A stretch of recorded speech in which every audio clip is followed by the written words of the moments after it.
झारखंड के मुख्यमंत्री हेमंत सोरेन को जमानत देने के फैसले के खिलाफ ईडी ने सुप्रीम कोर्ट में याचिका दाखिल की है और अब 29 जुलाई को मामले की सुनवाई होनी है।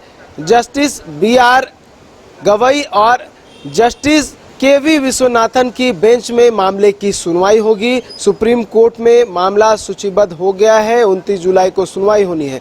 याचिका में बताया गया है कि जो धाराओं के तहत हेमंत सोरेन को जमानत दी गई थी वो गैर कानूनी है।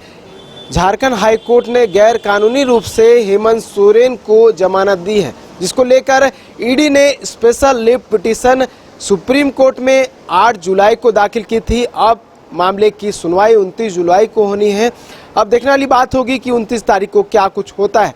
बता दूं कि 31 जनवरी को हेमंत सोरेन की गिरफ्तारी हुई थी, जिसके बाद हेमंत सोरेन ने राजभवन जाकर इस्तीफा दे दिया था। उसके बाद राज्य का कमान पूर्व CM चंपाई सोरेन के हाथों में था और जब हेमंत सोरेन जेल से बाहर आए उसके बाद हेमंत सोरेन एक बार फिर से राज्य के मुख्यमंत्री बन गए हैं और राज्य का जो कार्यभार है वो संभाल रहे हैं, जो कामकाज है वो देख रहे हैं। बता दूं कि ईडी ने उन्हें जमीन घोटाले मामले में गिरफ्तार किया था। उन पर आरोप था कि बड़गांव अंचल अंतर्गत 8.86 एकड़ जमीन को उन्होंने अवैध तरीके से हथियाने की कोशिश की थी, जिसको लेकर उनकी गिरफ्तारी हुई थी और इस मामले में कई लोगों की भी गिरफ्तारी हुई है। और अगर बीते दिनों की बात करूं तो बीते दिन भी और लोगों की जो है मामले में गिरफ्तारी हुई है और इसी मामले में हेमंत सोरेन को भी आरोपी बनाया गया था। इसमें प्रोसिक्यूशन कंप्लेन भी हो गया है और इसको लेकर हेमंत सोरेन ने झारखंड हाई कोर्ट में एक याचिका भी दाखिल की है और डिस्चार्ज जो है पिटीशन कह सकते हैं वो दाखिल की है और जो चार्ज फ्रेम किया गया है उसमें वो चाहते हैं कि उसमें नाम का हट जाए। अब देखिए 29 तारीख को मामले की सुनवाई होनी है और जो आरोप लगाए गए, जो बातें कही गई है याचिका में, कहा गया है कि हेमंत सोरेन को जो जमानत दी है गई है वो PMLA धाराओं के अंतर्गत नहीं है और क्योंकि झारखंड हाई कोर्ट ने जो ऑर्डर पास किया था 50 से अधिक पेजों का ऑर्डर था, उसमें ये कहा गया था कि हेमंत सोरेन का इस जमीन घोटाले से संबंधित मामले में कहीं भी डायरेक्ट कनेक्शन नहीं है और लिहाजा एक आधार ये भी बना था जमानत को लेकर, जिसको लेकर अब ईडी सुप्रीम कोर्ट पहुंच चुकी है। मामला भी सूचीबद्ध हो गया है और 29 जुलाई को सुनवाई होनी है।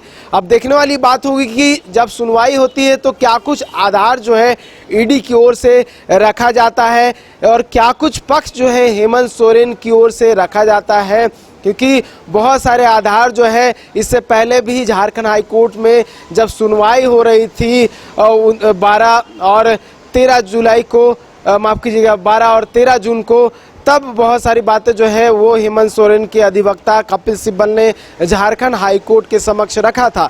अब हो सकता है कि एक बार फिर से उनके अधिवक्ता को जो आधार झारखंड हाई कोर्ट में उन्होंने रखा था वो आधार सुप्रीम कोर्ट में भी रखने पड़े। अब देखने वाली बात होगी कि 29 जुलाई को क्या कुछ होता है। क्या हेमंत सोरेन को सुप्रीम कोर्ट से राहत मिलती है या कोई बड़ा झटका सुप्रीम कोर्ट से लग सकता है। न्यूज़ बाय स्कोप के लिए कैमरा पर्सन विकास के साथ नीरज कुमार, रांची।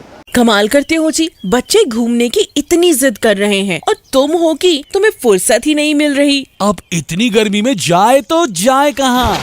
इस गर्मी में मस्ती और फन का आ गया है परफेक्ट डेस्टिनेशन वाइल्ड वादी, जहाँ है water park, bird park, flower park, trampoline park, amusement park, 250 feet लंबा, जिप लाइन और क्रिकेट स्टिमुलेशन का खूबसूरत नजारा। वाइल्ड वादी, 10 माइल चौक, रांची। वाइल्ड वादी यानी अनलिमिटेड फन और अनलिमिटेड मस्ती।